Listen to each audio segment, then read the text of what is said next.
네, 여러분 안녕하십니까? 신입교사의 첫 학부모 상담 3회 기차 시간이 돌아왔습니다. 이렇게 3회 연속 제 채널을 들어오신 여러분을 격하게 환영하고 감사의 마음을 드립니다. 자, 그러면 달려가 볼까요? 상담에 대해서 이 얘기까지 우리 선생님들 들으셨는데 좀 도움이 되셨는지요?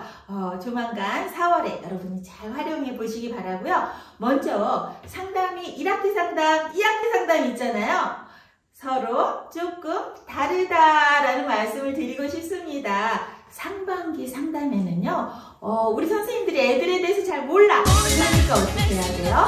어머님들한테 정보를 많이 들으셔야 돼요. 잘 들어주시고, 경청하시다가 또 궁금한 게 있으면 적당한 타이밍에 질문하시고요. 이런 것들이 필요하다. 왜? 상반기에는 우리 아이들을 잘 듣는 걸 통해서 우리 땡땡이가 이런 아이구나 하면서 또 기대성을 가질 수 있다라면 하반기 상담은요, 효과성을 낼 수 있는 상담이다라는 말씀을 드리고 싶어요.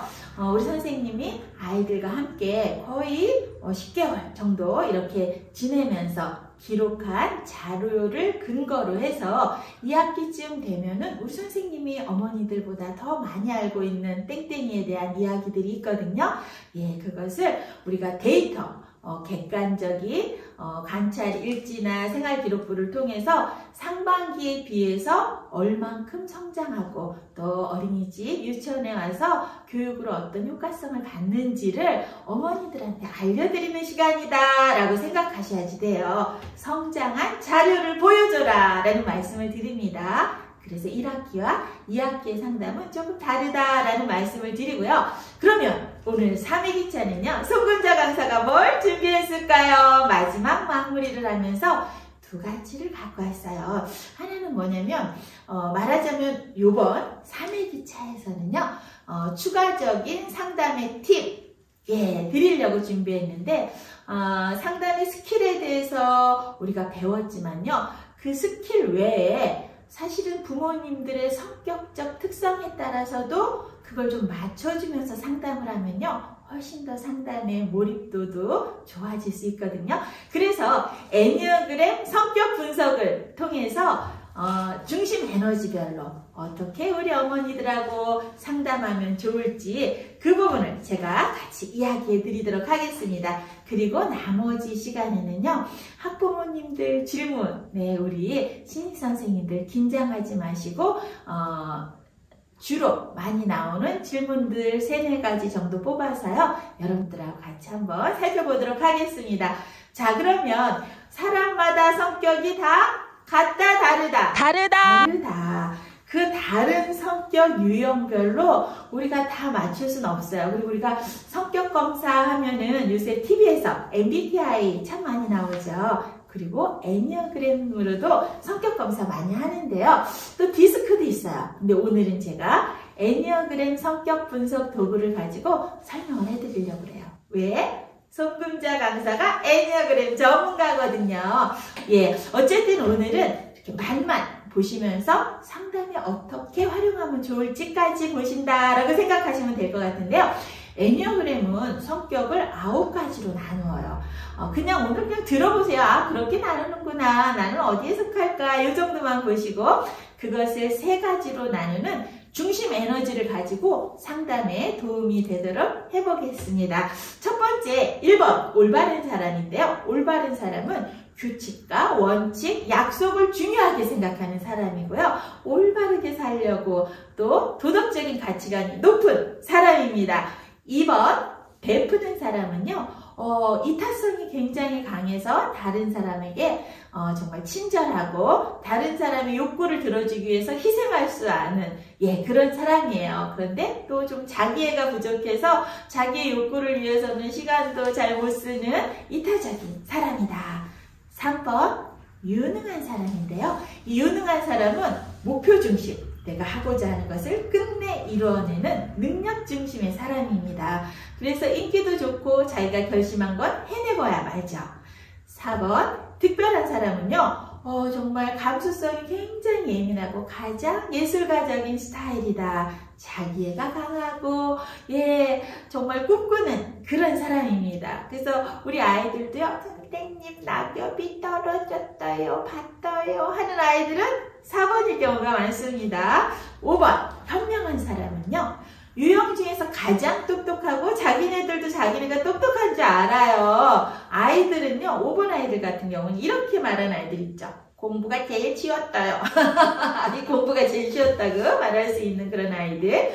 6번 충실한 사람은요. 성실함, 충실함으로 정말 신뢰로운 사람이죠. 그러나 그들에게는 또 불안의 감정이 너무 싫기 때문에 안정감을 취하려고 미리미리 준비해서 좀 피곤할 때도 스스로 많다고 생각을 하는 믿을만한 충실한 사람 6번이고요. 7번 즐거운 사람은요. 인생의 가장 중요한 핵심 가치가 뭡니까? 라고 질문하면은 행복이요. 즐거움이요. 그런데 그게 누구를 위한 즐거움? 나를 위한 즐거움. 그래서 친구도 많고 갈 곳도 많고 인생의 즐거움을 추구하는 그런 사람이고요. 8번 강인한 사람은요. 리더십이 있고 추진력, 결단력, 나를 따르라. 그런데 나를 배반했어. 처단하라 할 수 있지만 또 내 바운드리 안에 들어온 사람은 끝까지 책임을 지는 그런 리더십이 강한 8번 강인한 사람이 있습니다. 9번 평온한 사람은요. 정말 아주 조용하고 온순하고 또 그렇지만 단점은 우유부단하고 이런 부분이 있지만 나머지 8가지 성격을 잘 조율할 수 있는 사람을 편안하게 해주는 강점이 있습니다. 그들에게도 핵심 무기는 있다? 고집! 9번 평온한 사람이 고집을 부리면요. 아무도 못 이겨요. 그래서 이렇게 엔네아그램은 성격을 9가지로 나눈다라는 말씀을 드리고요. 이 중에서 중심 에너지라는 것이 있거든요. 우리가 많이 쓰는 에너지인데 머리형, 가슴형, 배형이라고 할 수 있습니다. 머리형은요. 머릿결하고 상관없어요. 이 머리형은 머리를 많이 쓰는 그래서 생각하고 판단하고 검색하고 논리적인 타당성이 있을 때 움직이는 머리형이고요. 그 다음에 가슴형은요. 관계중심형, 감성이 발달했어요. 그래서 자연의 변화, 사람들의 관계성, 감정, 관계 이런 것이 굉장히 중요한 가치로 여기는 사람들이고요. 마지막으로 배형은요. 행동형이에요. 그래서 일단 해봐! 배형에 해당하는 대표적인 인물로는 우리가 정주영, 현대 창립자이시죠. 그래서 그분이 현장에 오면 제일 많이 했던 말, 해봤어! 일단 해보는 실행력이 굉장히 높은 이런 배형. 그래서 머리, 가슴, 배로 나눈답니다. 여러분 그림이 조금 그려지시나요?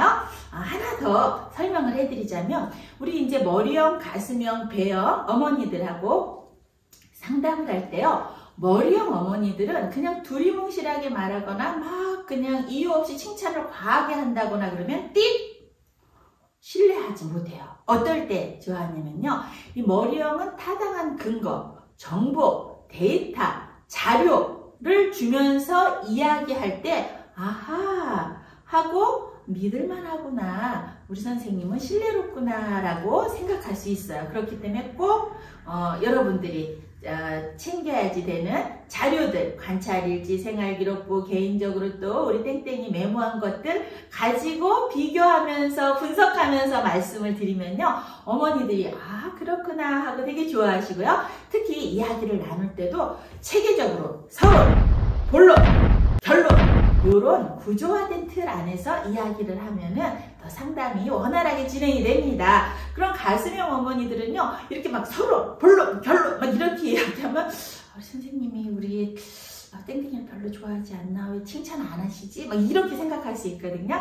그래서 가슴형 어머니들한테는 샌드위치 대화법. 샌드위치가 위아래 빵 있고 가운데 이렇게 패티가 있잖아요. 이런 것처럼 칭찬과 가운데는 본론. 그래서 어머니 이렇게 와주셔서 감사해요. 일찍 와주셔서 시간을 잘 맞춰주셔서 정말 감사합니다. 그리고 우리 땡땡이가 요새 가까운 사례, 잘한 사례를 중심으로 이렇게 했어요. 그 칭찬해. 드리고, 그런데 오늘은 요런 부분에 대해서 저는 어머니하고 이야기하고 싶어요. 이야기하고 마지막 헤어질 때도 또 칭찬의 말로 마무리하라. 그랬을 때 가수명은요, 막 상담하고 가면서 기분이 좋아. 역시 우리 선생님은 우리 땡땡이를 사랑하나 봐. 막 이렇게 생각할 수 있다라는 거죠. 배영은요, 상담할 때 서론을 길게 얘기한다거나 불러서 이야기한다거나 그러면요, 이 안에서 벌써 막 가슴이 답답해갖고 그럴 수 있어요. 그래서 배영이다, 어머님이 행동을 많이 하시는 분이다 그러면 뭐부터? 결론부터 이야기하라. 어머니, 제가 오늘 어머니하고요 이런 부분에 대해서 이야기하고 싶었어요 하고 결론을 먼저 들어가는 것이 어머니들 성격 유형에 적합하다라는 말씀을 드립니다. 그래서 상담하실 때 이런 스킬로 이런 것들 여러분이 쓰시라는 말씀을 드립니다. 어떻게? 머리형, 가슴형, 배형 이렇게 쓰시면 좋겠습니다. 자, 그 다음에 이제 두 번째, 우리 선생님들이 또 좀 당황하거나 경험이 많지 않으시기 때문에 힘들어하는 부분인데요. 학부모 질문 내용을 한번 우리가 보도록 하겠습니다. 이 질문 내용에서는 특별히 이제 발달상에 큰 문제는 없는데 이제 어머님들이 걱정을 많이 하시는, 근데 이제 어머니 유형별로 또 이렇게 막 부정적이거나 또는 걱정과 불안이 많은, 또 불만도 많은 그런 어머님들이 계세요. 그러면은 잘못하다 보면 나도 거기에 동화될 수가 있거든요. 어머님들의 이야기를 충분히 들어주시고, 그래서 우리 땡땡이 때문에 어머님이 많이 속상하셨군요 하고 먼저 뭐 해줘라? 공감이 일단 기본이에요. 그래서 공감을 해주시고, 그렇지만 나는 교사로서 우리 땡땡이가 원해서 이런 긍정적인 정말 칭찬받을 만한 일을 했을 때 그 사례를 한번 주시는 거예요. 그래서 엄마들 만나기 전에는 우리 땡땡이의 근래에 긍정적인 사례들, 또 문제 사례들을 조금 미리 적어 갖고 가시면 그것이 적절하게 사용하면 도움이 되고요. 그래서 잘한 점을 원해서 잘한 점을 좀 부각시켜 주셔서 우리 어머니들의 마음에 그래요? 원해서는 그래요? 잘하네? 뭐 요런 그리고 나서 코칭 질문이 들어가는 거죠. 어머니, 우리 어머니한테도 긍정 이미지를 주기 위해서 언제가 제일 우리 땡땡이가 대견하셨는지요? 그때 어떻게 칭찬해 주셨어요? 이런 질문. 그러면 어머님이 잘못했을 때는 이렇게 야단을 치시는데 우리 어머님들이 잘했을 때 그냥 넘어갈 때 많거든요. 그러니까는 다시 한번 생각해 보게 되겠죠. 그것도 어머니는 땡땡이 어떤 행동이 제일 걱정되시는지요. 제일 걱정되는 거 하나 찾을 수 있겠죠. 그렇게 행동한 우리 땡땡이의 긍정적 의도는 또 뭘까요? 라고 생각하시는 것도 필요합니다. 그래서 이런 맞는 질문들을 한번 해주시라. 아이 관점에서 바라보는 질문을 해주시면 도움이 되고요. 또 이제 어머님이 질문하신 것 중에 안전이나 정말 위생에 대한 부분은요, 정확하게 일관성 있게 되고 안 되고를 땡땡이하게 훈육시켜 주셔야 됩니다 라고 정확하게 말씀해 주셔야지 돼요. 이건 여지가 있으면 안 됨을 다시 한번 말씀드려야지 되고요. 그 다음에 이제 또 공격성에 대한 부분을 많이 말씀하시거든요. 그래서 공격성이 우리 아이가 있어서 걱정이에요. 동생을 자꾸 때려요. 원해서는 어떡하나요? 사실은 이런 공격성의 문제도 우리 아이 발달과 관련해서 보는 것이 중요합니다. 왜냐하면 유아기쯤 되면은 조망 수용 능력이 생겨서 다른 사람의 입장을 좀 헤아리게 되거든요. 그런데 전혀 그렇지 않다. 그러면은 다른 쪽의 발달이 원활하게 이루어지나 한번 보시고요. 전반적으로 발달이 괜찮다 할 경우에는 이유가 있겠다. 원인을 찾아주는 거죠. 부모님한테 관심을 받고 싶어서 그러나? 아니면 질투를 하는 건가? 아니면 장난 때문에 그냥 그러는 건가? 뭐 이런 이유를 질문을 통해서 또 찾아볼 수 있게 하면 좋습니다. 그래서 어머니, 우리 땡땡이한테 이런 질문을 좀 해보시면 어떨까요? 땡땡아, 왜 동생이 너를 귀찮게 하는 것 같아? 그때 땡땡이가 동생을 때리면 엄마 마음은 어떨 것 같아? 동생 마음은 어떨 것 같아? 또 다음에 동생이 그런 일을 그렇게 귀찮게 하면 어떻게 하면 좋을까? 라고 우리 땡땡이가 스스로 답을 찾을 수 있게 긍정적인 마음으로 대화하는 것도 좋은 팁이 된다라는 말씀을 드리고요. 지금까지는 특별히 발달에 문제가 없는 경우고요. 그 다음에 이제 발달에 어려움이 보이는 경우가 있어요. 요새는 특히 경계손상의 아이들이 참 많이 나타나고 있거든요. 그랬을 때 우리 신입선생님들은요, 내가 신입교사가 그 문제를 상담을 통해서 해결하려고 하지 마세요. 왜냐하면 다만 이런 부분은 원감님이나 원장님하고 충분히 상의해서 원장님 입회하에 부모님하고 같이 상담하는 것이 훨씬 더 좋은 결과를 나올 수 있어요. 교사로서는 어떤 정도 해주냐면 객관적인 자료를 수집해서 관찰 일지나 그런 걸 통해서 문제 행동이 일어나는 일자, 횟수, 또 문제 행동과 문제 행동을 할 때 언어적인 그런 것들을 자세히 메모해서 자료를 주는 것까지만 하고요. 나머지는 우리 원장 선생님하고 같이 이끄실 수 있도록 원장 선생님께서 하시는 것이 훨씬 더 좀 조심스럽고 잘 진행할 수 있습니다.